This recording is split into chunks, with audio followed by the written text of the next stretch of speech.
Fique de pé nesse momento, vamos à palavra do Senhor.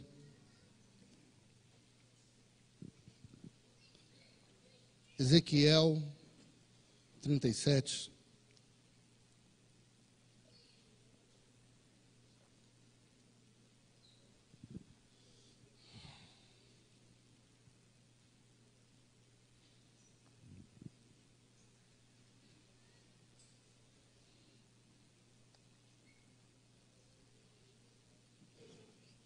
Ezequiel 37. Você que talvez não tenha trago sua Bíblia, você que está sem Bíblia, pode acompanhar no telão. Você que achou, diga amém. O texto diz: veio sobre mim a mão do Senhor, e ele me fez sair no Espírito do Senhor, e me pôs no meio de um vale que estava cheio de ossos. E me fez passar em volta deles, e eis que eram muito numerosos sobre a face do vale, e eis que estavam sequíssimos. E me disse: filho do homem, porventura, viverão estes ossos? E eu disse: Senhor Deus, tu sabes. Então me disse: profetiza sobre estes ossos. E disse-lhes: ossos secos, ouvi a palavra do Senhor. Assim diz o Senhor Deus a estes ossos: eis que farei entrar em vós o Espírito e vivereis. E porei nervos sobre vós e farei crescer carne sobre vós. E sobre vós estenderei pele, e porei em vós o Espírito e vivereis e sabereis que eu sou o Senhor. Então profetizei como se me deu ordem, e houve um ruído. Enquanto eu profetizava, eis que se fez um rebuliço, e os ossos se achegaram, cada osso ao seu osso. E olhei, e eis que vieram os nervos sobre eles, e cresceu a carne, e estendeu-se a pele sobre eles por cima, mas não havia neles espírito. E ele me disse: profetiza ao Espírito, profetiza ao Filho do Homem. E disse ao Espírito: assim diz o Senhor Deus: vem dos quatro ventos, ó Espírito, e assopra sobre esses mortos, para que vivam. E profetizei como ele me deu ordem. Então o Espírito entrou neles, e viveram, e se puseram em pé um exército grande e extremo. Se diz amém. Ainda em pé, não fez sua Bíblia, por gentileza, feche seus olhos. Pai, essa é a tua palavra, uma vez mais, nós pedimos a tua graça, o teu favor sobre esse momento, que a tua palavra venha falar aos nossos corações, venha de encontro às nossas necessidades, Senhor. Somos ouvidos teus, usa, Senhor, o vaso que continua sendo de barro. Em nome de Jesus, amém. Você pode tomar o seu assento.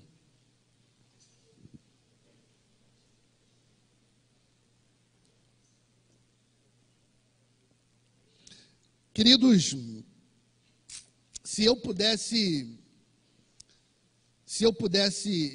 pedir a Jesus que não fizesse uma afirmação que se encontra na Bíblia, eu pediria. Por mais estranho que pareça, eu pediria para que Jesus não falasse: no mundo tereis aflições. Jesus falou isso, não foi nenhum profeta, não foi Paulo, foi o próprio Jesus que disse isso em Mateus. E pensa numa profecia que acontece nas nossas vidas, mesmo a gente não crendo. É a tal da aflição. A aflição é problema. Quantos têm problemas aqui? Levanta a mão. Só todo mundo. Se eu pudesse, Jesus não fala isso, mas Jesus falou: no mundo vocês vão ter aflição. E crendo você ou não nessa promessa, ela se cumpre diariamente nas nossas vidas. Mas talvez pelo fato de Deus saber que no mundo teríamos problemas, Ele nos deixou chaves, que eu chamo de chaves espirituais, para que possamos vencer os eventuais problemas que surgem nas nossas vidas, para que a gente possa vencer as eventuais batalhas que surgem em nossa vida. Por exemplo, a oração é uma chave. A Bíblia diz que se nós pedirmos crendo, nós receberíamos. A oração é uma chave que resolve muitos problemas. A oração é uma chave que abre muitas portas. E existem muitas portas nas nossas vidas que ainda não foram abertas. Não é porque Deus não quer, é porque a gente não ora. A oração é uma chave. Existem problemas, barreiras que ainda não foram vencidas por nós, pela igreja, porque a gente deixou de orar. A oração é uma chave. Ou a outra chave que Deus nos deixou é a fé. A Bíblia diz que tudo é possível ao que crê. Às vezes a gente até ora, mas a gente não ora crendo. Você lembra daquele culto de oração que estavam orando pelo irmão Pedro que estava preso? Era um culto de oração. Deus liberta Pedro da cadeia, da prisão.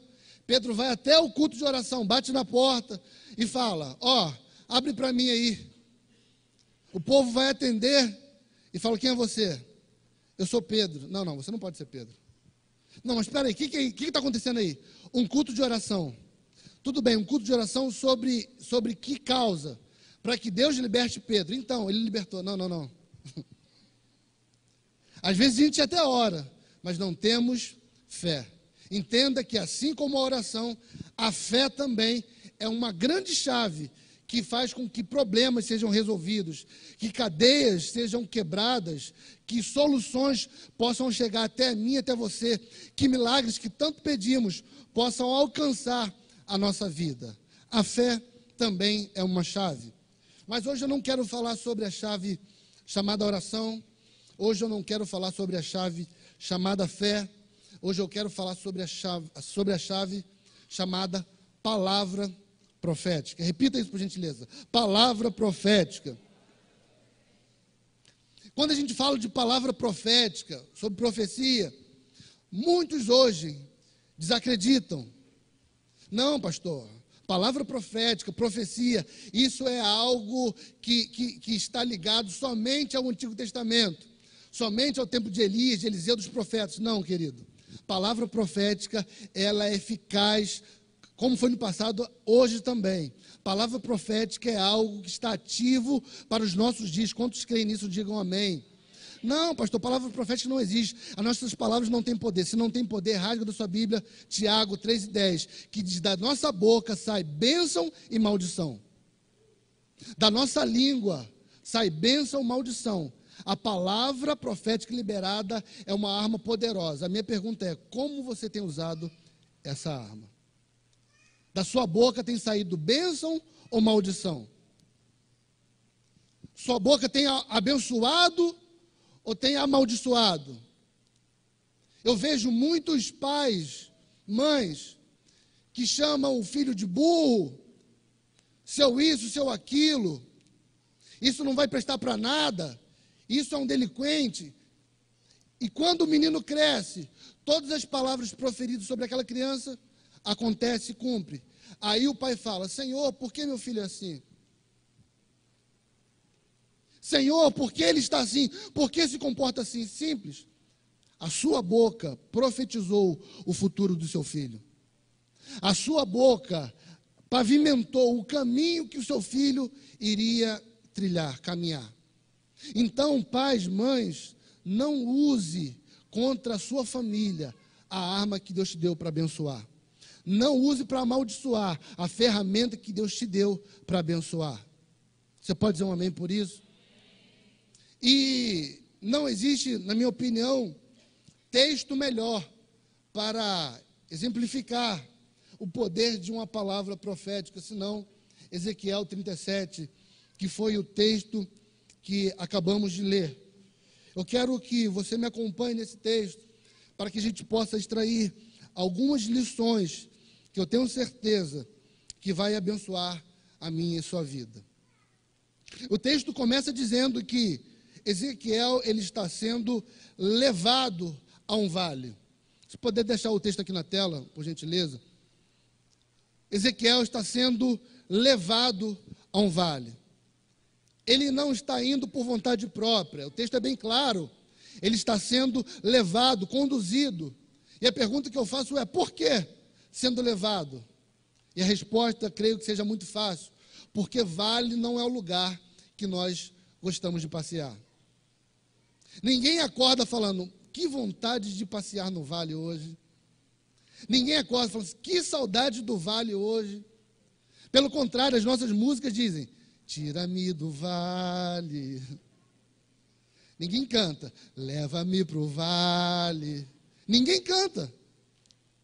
Me leva, Senhor, leva-me além, me leva para qualquer lugar, menos para o vale. E Ezequiel está sendo conduzido, aprenda uma coisa aqui, querido, na nossa caminhada cristã, nós precisaremos, muitas das vezes, ir a lugares que nós não gostaríamos de ir. Precisaremos de estar em lugares que nós não gostaríamos de estar, porque vale sempre representa problema, vale representa luta, vale representa deserto, e aí o dicionário evangélico vai agregando sinônimos a vale. Olho do furacão, moenda, peneira, luta, prova, tudo isso é sinônimo de vale. Mas entenda que o vale pelo menos tem duas conotações. O vale é um lugar de tratamento. Primeiro, o vale é um lugar de tratamento. Talvez seja por isso que a gente não goste muito de passear por lá. Porque o vale é um lugar que muitas das vezes Deus nos aperta. Deus nos moe, Deus nos conserta. Entenda bem que vale é um lugar de tratamento, principalmente para uma coisa chamada orgulho. Quando a gente começa a se achar muito, quando a gente começa a se achar mais do que deve, quando a gente começa a se achar o cara, como diz aquele louvor, esse cara sou eu. Não tem um louvor que diz isso? Quando a gente começa a cantar que esse cara sou eu, Deus fala, rapaz, acabei de fazer sua matrícula. Aonde, Senhor? Numa escola chamada Vale. Quando a gente se acha muito, se eu não cantar, ninguém canta. Se eu não pregar, ninguém prega. Se eu não estiver lá, o ministério não manda. Deus fala, eu já te matriculei numa escola chamada Vale. Ei, pare de achar que você é o melhor. Pare de achar que você é melhor que todo mundo. Pare de achar que você tem um rei na barriga. Só existe uma pessoa que carregou o rei na barriga. O nome dessa mulher foi Maria, mãe de Jesus. Você continua dependendo de Deus. Aleluia! Não, pastor, se eu não tiver, o ministério vai acabar. Pare de ser bobo, Deus levanta outro. Elias, pare de ser bobo. Não, porque só eu sobrei. Pare de ser bobo, Elias. Tem muita gente ainda que não se prostrou. Porque se eu não tiver, pastor, é melhor até cancelar o culto. Rapaz, Deus não te usa porque Ele está precisando da sua mão. Ai, meu Deus, será que ele vai para a igreja? Deus não fica no céu. Será que meu servo vai para a igreja hoje? Se não for, Deus usa apesar de nós. A moral é nossa, não é de Deus, meu querido. Quem tem que postar no Facebook somos nós, não é Deus, poxa. A moral é nossa, então pare de se achar muito, porque o vale é um lugar de tratamento. Eu não sei se você está lembrado, mas o primeiro rei de Israel, Saul, ele começa muito bem o seu ministério, o seu reinado, obedecendo a todo mundo. Quando o profeta fala assim, o profeta Samuel fala assim, você vai ser o rei de Israel. Que isso, profeta? Eu sou o menor da minha casa, do meu clã, a minha tribo é menor. Ele começa humilde, só que vai passando o tempo, ele vai se achando muito. Quer ver você conhecer as pessoas? Dá um cargo para ela. Tem uma coisa que está estragando a gente. Está estragando a gente. Uma coisa chamada título. O camarada era humilde, falava com todo mundo, era o primeiro a chegar, o último a sair, cumprimentava todo mundo. Recebeu um título de terceiro carimbador, de coisa nenhuma. Já não fala com ninguém. Já não fala com ninguém. Querido, ainda é tempo de se humilhar antes que sua matrícula seja efetivada. A palavra é bem clara. Aquele que se exalta, Deus humilha, abate. Porém, aquele que se humilha, Deus faz questão de exaltar. Sabe, Saul começa muito bem o seu ministério. Só que no meio do caminho ele vai se perdendo. E Deus fala assim: rapaz, já fiz sua matrícula no vale. Então se levanta o exército filisteu, por permissão do Senhor. E tinha um professor nessa escola chamado Vale. O nome do professor era Golias. Golias se levanta por permissão do Senhor, para também mostrar a Saul que ele continuava dependendo de Deus. A função de um rei era trazer vitórias ao seu povo. Só que agora o rei Saul, o bonzão, está sendo afrontado perante todo Israel e perante seu exército. Golias começa a gritar: ei, não tem ninguém que seja palho para mim aí não? E Saul não pode fazer nada. Interessante que no primeiro livro de Samuel, capítulo 17, versículo 19, se não me engano, diz que Golias está afrontando o povo de Israel, Saul e seu exército, em um vale. O vale de Elá. Em um vale. Entenda bem, o vale é um lugar, primeiro, de tratamento. Repita isso. Vale é um lugar de tratamento. O vale é um lugar de tratamento. Segundo, o vale também pode ser um lugar de honra. Porque o mesmo vale que Deus usou para tratar do orgulho de Saul, ele usou para exaltar o nome de Davi. Porque o gigante que não foi vencido por Saul no vale, foi vencido por Davi. O mesmo vale que foi uma escola de tratamento para Saul, foi uma escola de honra, de preparação para Davi. Ei, o que vai diferenciar não é o vale, é quem está passando por ele. O problema não é o vale, o problema é quem está passando por ele. Eu não sei qual é o seu coração ao passar pelo vale. Eu tenho certeza que existem pessoas aqui que estão passando pelo vale, mas é só um tempo, porque Deus está te forjando para daqui a pouco te honrar.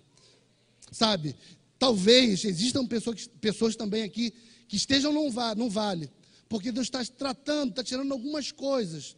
Sabe, Deus está moldando, está refazendo, mas também existem pessoas que já contará vitória sobre esse vale. Eu estive no vale sim, mas Deus me deu vitória nesse vale. Você será reconhecido por ter vencido e passado o que passou nesse vale. Esse vale não é para te matar, esse vale não é para te derrubar, não é para te trazer vergonha, é para te honrar. O que muitos estão morrendo em um vale, você prosperará, você vencerá, você matará gigantes em um vale. Sabe, talvez você me pergunte, mas pastor, que garantia eu tenho de que no vale eu posso ter vitória? Assim que Davi encontra Golias, a primeira coisa que ele fala: quem é esse incircunciso filisteu? Ou seja, quem é esse camarada que não tem aliança com meu Deus? Pode vir com espada, com o que quiser, com arma laser, com o que quiser, eu vou contigo, em nome do Senhor dos Exércitos. Irmãos, quem está do lado de Deus, está do lado que vai ganhar sempre. Não adianta, sabe? Você pode estar no vale. O texto me diz: veio sobre mim a mão do Senhor. Ezequiel, você está no vale. Sim, é verdade. Mas tem uma mão sobre mim. Ei, você pode estar passando no deserto, mas tem uma mão sobre você. Muitas pessoas não entendem como é que você, passando o que passa, consegue dormir dessa forma. Ah, você não sabe a mão que está sobre mim. Muitas pessoas falam para você: como você consegue ir para a igreja com um problema que você está enfrentando? É porque você não conhece a mão que está sobre mim. Ei, como você consegue ser fiel a Deus mesmo com tantos problemas? É porque a mão do Senhor está sobre mim. Ah, mas você está no olho do furacão, mas a mão do Senhor está sobre mim. Você está no deserto, mas a mão do Senhor está sobre mim. Você está na fornalha, mas a mão do Senhor está sobre mim. Ei, você pode não estar entendendo. O vale pode ser feio, pode ser triste, mas a mão do Senhor continua sobre você. Tem alguém que crê nessa palavra aqui? Meu querido, o vale não pode assustar um crente que está com o Senhor. O vale não pode intimidar um crente, mas é feio, tudo bem, mas a mão do Senhor está sobre você. ainda que eu ande sobre o vale, ainda que eu ande num vale de sombra e de morte, eu, não sei você, mas eu não temerei mal algum. Por quê? Porque o Senhor está comigo. Não é o vale, é a mão que está sobre mim. Não é o vale, é a mão de Deus que faz a diferença. Enquanto a mão de Deus estiver sobre nós, nós continuaremos caminhando sobre vales, crendo que Deus nos dará a vitória. Você crê nisso? E o texto continua dizendo, Ezequiel agora ele está num vale, e Deus fala o seguinte: Ezequiel, vamos dar um passeio. Aonde, Senhor? No vale. Você precisa reconhecer qual é a situação verdadeira do vale que você está. E o texto começa a dizer, verso 2, por gentileza. Amanhã chega. O texto continua dizendo que ele me fez passar em volta deles, e eis que eram muito numerosos sobre a face do vale, e eis que estavam sequíssimos. Queridos, Deus manda Ezequiel andar de um lado para o outro no vale, para reconhecer a real situação daquele vale. E Ezequiel, ele reconhece que os ossos estão não secos, mas sequíssimos. Não secos, mas sequíssimos. E no verso 3, Deus agora vai fazer uma pergunta a Ezequiel. Ezequiel, filho do homem, esses ossos poderão tornar a vida, poderão reviver? E muito me impressiona a palavra de certeza de Ezequiel. Pode, sim ou não, Senhor? Tu que sabe. Eu não sei como você lê essa resposta, mas eu leio uma resposta de alguém que está crendo, mas não está crendo. Alguém que acredita e desacredita ao mesmo tempo. É paradoxal, sim, mas é assim que eu leio. Porque Ezequiel tinha que responder: sim, Senhor, pode reviver. Ou se ele não acredita, ele fala: não, Senhor, não pode reviver. É simples. Deus é um Deus de perguntas diretas e que requerem respostas diretas. Você lembra do coxo? Jesus chega para o camarada: e aí? Você quer cura? Você quer levantar hoje? Não, Senhor, deixa eu explicar um negócio. Porque toda vez vem um anjo. Não, rapaz, não estou te perguntando de anjo, de lago, de mover. Você quer? A resposta é sim ou não. Ezequiel responde: Senhor, dessa parada aí só tu que sabe. Sabe o que eu leio aqui? É que talvez Ezequiel até creia que Deus tinha poder para fazer aqueles ossos tornarem a vida. Só que talvez ele não tivesse tanta fé para crer que Deus faria no seu vale. Muitas das vezes temos fé para acreditar que Deus faz milagre no vale dos outros. Alguém chega perto de você e fala assim: ora por mim que eu estou com câncer. Que isso, rapaz? Deus vai te dar vitória. Você é um vitorioso. Deus vai curar o câncer. Alguém ora por mim: rapaz, meu casamento não está bem. Rapaz, Deus vai restaurar o teu casamento. Só que profetizar no vale dos outros é fácil. O difícil é quando nós estamos no vale. Difícil é quando o vale é nosso. Temos muita fé para profetizar no vale dos outros. Ezequiel, e no teu vale, será que pode acontecer alguma coisa? Senhor, só você que sabe. Essa resposta evasiva me lembra o texto daquele jovem que a gente conhece como jovem lunático ou possesso. Jesus, ele está descendo do monte da transfiguração, e assim que ele desce, ele encontra um tumulto lá embaixo. E Jesus pergunta: que tumulto é esse aí? Nisso vem um homem e fala: Jesus, eu tenho um filho com um problema, com espírito, e eu trouxe esse meu filho para os teus discípulos expulsarem o demônio dele. E os teus discípulos não puderam. Jesus fica irritado naquele momento, fala: ah, meu Deus, geração incrédula, até quando eu vou ter com vocês? Cadê o rapaz? Cadê o menino? E trazem o menino até Jesus. E diz o texto que quando o espírito que está no menino avista Jesus, no mesmo momento, ele toma conta do menino e o menino começa a babar, a se contorcer, a cair no chão. Interessante que Jesus vê aquela cena e não se desespera. Se fosse eu, se fosse você, alguém traz um menino endemoniado para você, você vai ficar de papo? Você vai logo expulsar. Só que eu entendo uma coisa, aquilo que é urgente para mim, nem sempre aquilo que é urgente para mim vai fazer com que Deus se apresse. Sabe o que Jesus vai fazer? Jesus vê um menino todo contorcido lá para trás. Jesus vai trocar uma ideia com o pai. Fala, rapaz, me diz uma coisa aqui. E o menino no chão. Há quanto tempo acontece isso aí? E o pai começa a conversar com Jesus e o menino no chão. Ih, Jesus, isso aí, ó, desde a infância. É mesmo, desde a infância? Pois é, Jesus. Vem o espírito, sabe, taca ele na água, taca no fogo, fica babando, fica rodopiando aí, tudo para querer matar ele. É mesmo, é. O pai, que já não aguenta aquela aflição de ver um filho no chão, fala assim, Jesus, já que você perguntou, olha a pergunta do rapaz. Se é que você pode fazer alguma coisa, se é que você tem poder para fazer alguma coisa, tenha compaixão de nós.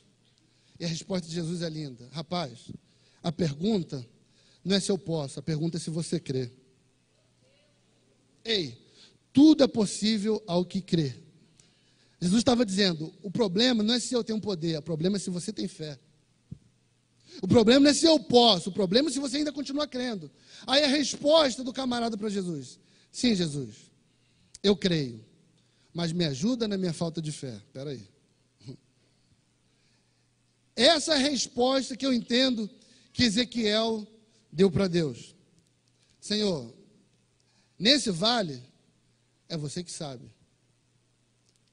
Deus fala, Ezequiel, você quer saber se esse vale de ossos secos pode tornar vida? Experimenta, profetiza. Você quer saber se palavra profética ainda é válida para os dias de hoje? Experimenta, profetiza. Mas, Senhor, são sequíssimos, profetiza. Mas, Senhor, todo mundo falou que não vai dar certo, profetiza. Mas, Senhor, os médicos já desenganaram, profetiza, Ezequiel. O problema é que a gente quer contar para Jesus, ou para Deus, a situação do vale, mas esquecemos de profetizar. O poder não está no diagnóstico, o poder está na profecia. O poder não está no diagnóstico, o poder está na profecia. Ezequiel, então, ousa obedecer à voz de Deus. E Ezequiel vai agora profetizar sobre o vale de ossos secos. E assim que Ezequiel profetiza, diz o texto, e profetizei como se me deu ordem. Ele profetizou a palavra de Deus. Só para abrir um parênteses aqui. Profetizar, a palavra profética tem poder, mas temos que profetizar segundo a palavra de Deus. Agora, como vamos profetizar a palavra de Deus, se essa mesma palavra a gente não lê? Profetiza, Ezequiel, a palavra de Deus.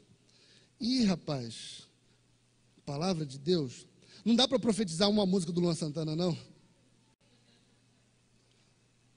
Não, porque a música do Luan Santana eu tenho decorado. E o versículo bíblico? Profetiza segundo a palavra de Deus. O que sai da boca tem que ser a palavra de Deus, porque o mesmo Jesus disse que da boca vai sair do que o coração está cheio. Como a gente vai profetizar segundo a palavra de Deus, se o nosso coração não está cheio disso? Entenda bem que a nossa boca, mais cedo ou mais tarde, vai denunciar o que tem no nosso coração. A nossa boca, mais cedo ou mais tarde, vai denunciar o que tem no nosso coração. Não adianta você ter um vocabulário de crente na igreja e no trabalho. Ter um vocabulário mundano. Não adianta você ter um vocabulário de crente na igreja e em casa. Um vocabulário mundano. Mais cedo ou mais tarde, a sua boca vai denunciar quem você é. Foi o próprio Jesus que disse isso. Eu lembro de uma história que é até um pouco engraçada, hilária, mas retrata bem isso. Porque tudo aquilo que a gente ouve e armazena, uma hora ou outra vai sair através das nossas expressões ou palavras. Muito tempo atrás, tinha um programa evangélico na TV, no SBT, programa evangélico chamado A Praça é Nossa. Todo mundo assistia, né? Misericórdia, Senhor. Tinha um personagem que era feito pelo Ronald Golias, chamado O Profeta.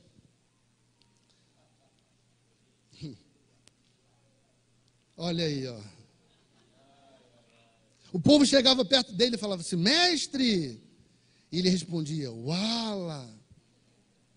Meu pai não gostava muito que a gente assistisse televisão, principalmente Praça Nossa, porque tinha, em alguns momentos, mulheres seminuas e tudo mais. Só que meu irmão mais novo, de vez em quando, assistia escondido. E você vai absorvendo aquilo, e chega uma hora que essas coisas te dominam, você não percebe. O Arthur deveria ter uns 6 anos de idade. Meu pai estava na igreja, tinha um pastor pregando.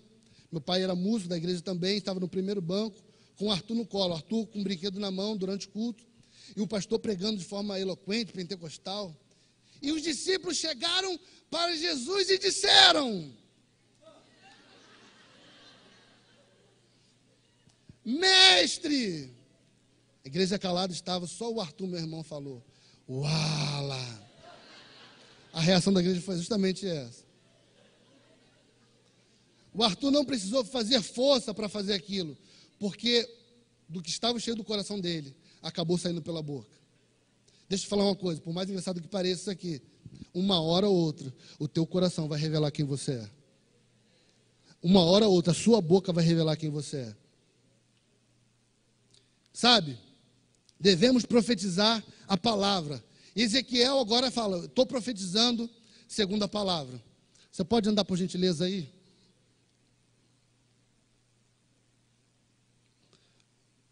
Verso 7.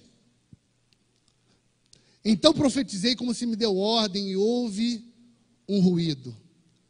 Então profetizei como se me deu ordem e houve um ruído. Enquanto eu profetizava, eis que vem um rebuliço. Preste atenção nessas duas palavras. Ele profetiza e primeiro vem um ruído. Vem um quê? Primeiro um ruído. Ruído é algo, falo de barulho baixo, pequeno, quase imperceptível. Você talvez não esteja ouvindo, mas essa caixa aqui está produzindo ruído. Só quem está muito próximo para ouvir sabe do que está produzindo. Ezequiel profetiza e talvez Ezequiel esperasse que do céu caísse bola de fogo, barulho acontecesse. Só que tudo que acontece é um ruído. Sabe, quando falamos de palavra profética, quando falamos sobre profetizar o nosso vale, dura coisa é continuar profetizando quando aquilo que você esperava não acontece da forma que você esperava. Eu esperava um barulho estrondoso, mas tudo que veio foi um ruído. Talvez você me diga, pastor, eu continuo profetizando sobre minha casa já há muito tempo e poucas coisas mudaram. Deixa eu falar um negócio. Celebre também as pequenas mudanças. Celebre também os pequenos ruídos, porque daqui a pouco o que era ruído se tornará um rebuliço. Difícil é continuar profetizando quando as coisas aparentemente não mudam. Sabe? E isso não torna...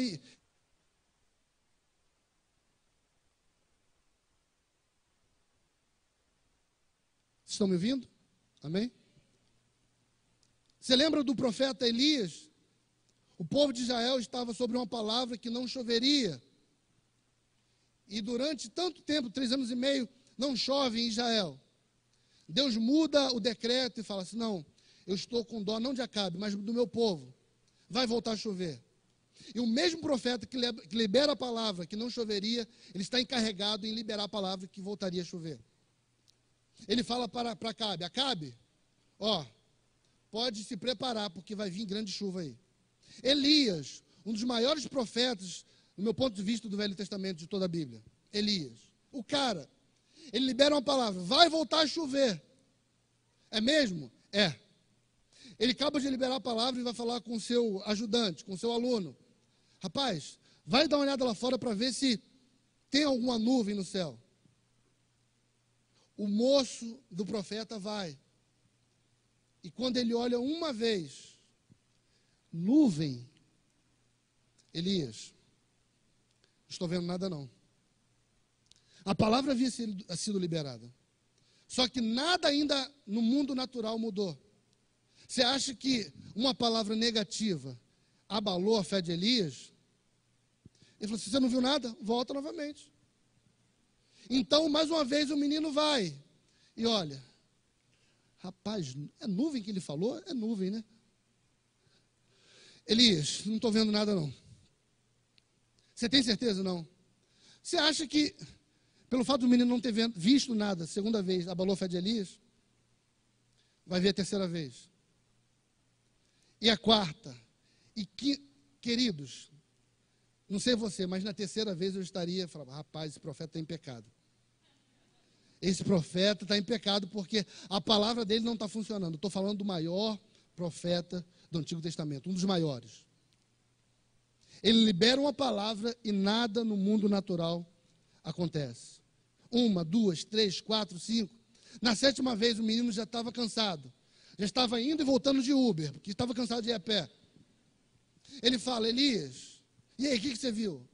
Rapaz, eu não vi nada. Aliás, para dizer que eu não vi nada, eu vi uma pequena nuvem do tamanho da mão de um homem.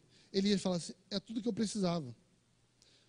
Quem tem guarda-chuva, que traga o seu guarda-chuva. Quem tem capa de chuva, que traga sua capa de chuva, que tenha os seus botes, seus barcos, seus navios, porque a chuva que vai vir aqui, mas é só uma pequena nuvem. Pequena nuvem para você que não viu o futuro. Mas para mim, que profetizei segundo a palavra de Deus, é uma grande chuva que vai vir. O problema é que a gente desiste da palavra profética, logo quando a nuvem é pequena.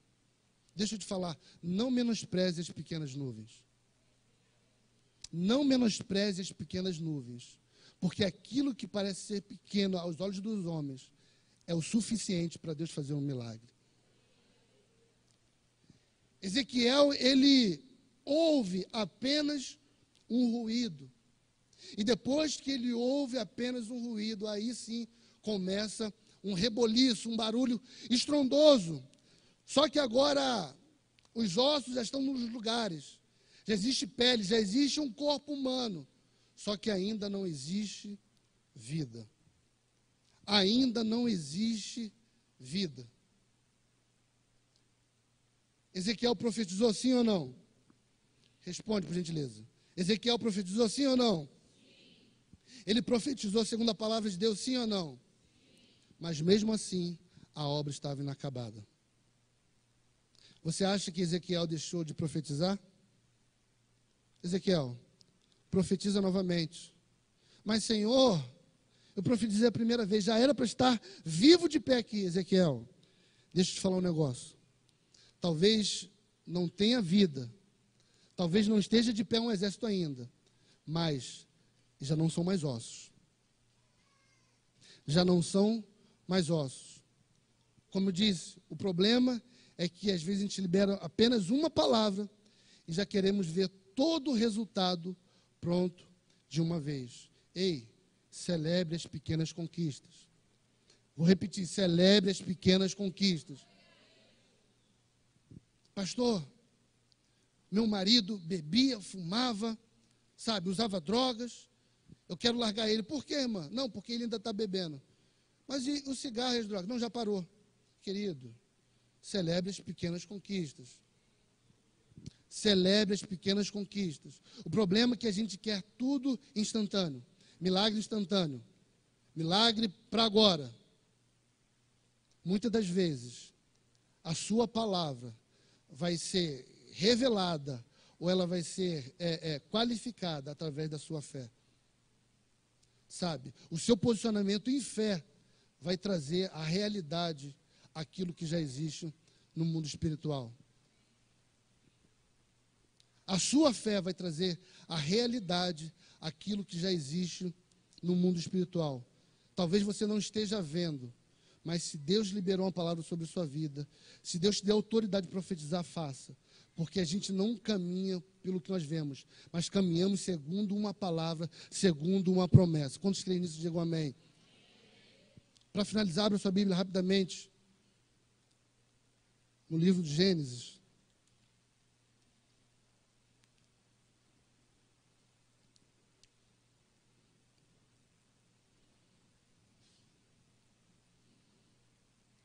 Capítulo 12.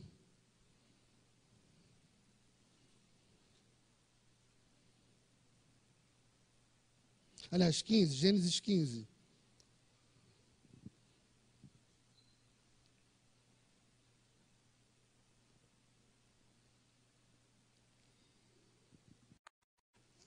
Gênesis 15.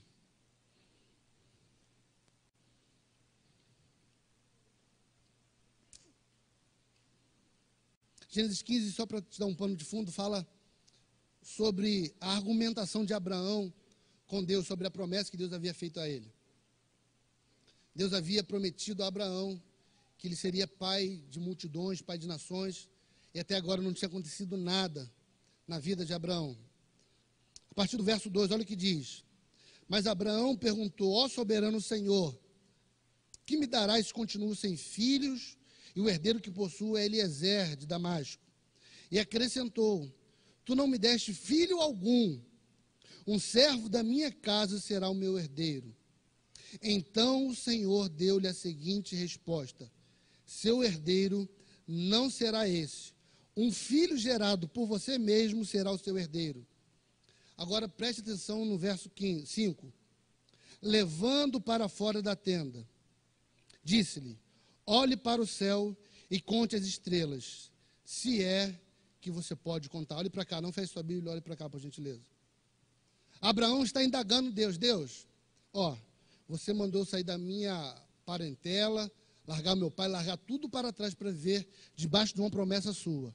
Eu fiz minha parte, e a sua? Abraão está indagando a Deus. Eu fiz minha parte, e a sua? Cadê meu filho? Será que vai ser um empregado o meu herdeiro? Sabe, eu não sei se você lê, mas eu leio esse questionamento a Deus com um tom de desaforo. Senhor, já fiz minha parte. E aí? Será que a tua promessa foi um conto? E a resposta de Deus me impressiona. Deus tira Abraão da tenda, aliás, e fala assim: olhe para o céu. Olha o que Deus está falando. Se é que você pode contar as estrelas. Se Deus está falando, se é que você pode contar as estrelas, Ele está dizendo que contar as estrelas naquele momento seria algo difícil, sim ou não?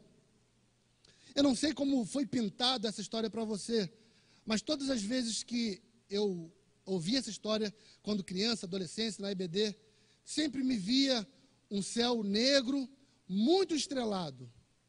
E porque eram muitas estrelas, Abraão não conseguia contar, porque ele sempre se perdia.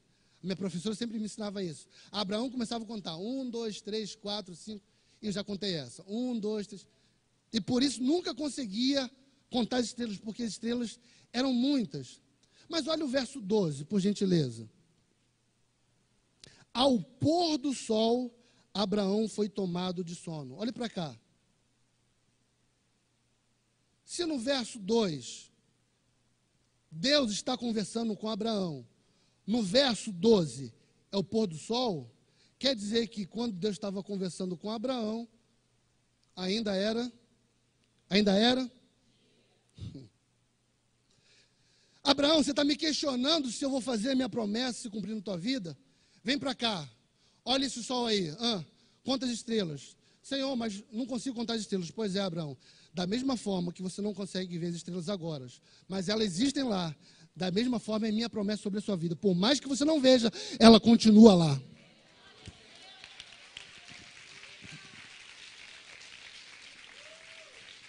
Não é sobre o que vemos, é sobre o que cremos. Não é sobre o que vemos, é sobre o que cremos. Eu não sei você, eu continuo andando por fé. Eu não sei você, eu continuo andando por fé. Senhor, mas é uma nuvem pequena, eu creio nela. Senhor, mas eu não estou vendo estrela, eu confio na tua promessa. Senhor, eu não estou entendendo nada, eu confio naquele que prometeu, porque a mão do Senhor continua sobre nós. Fique de pé no seu lugar.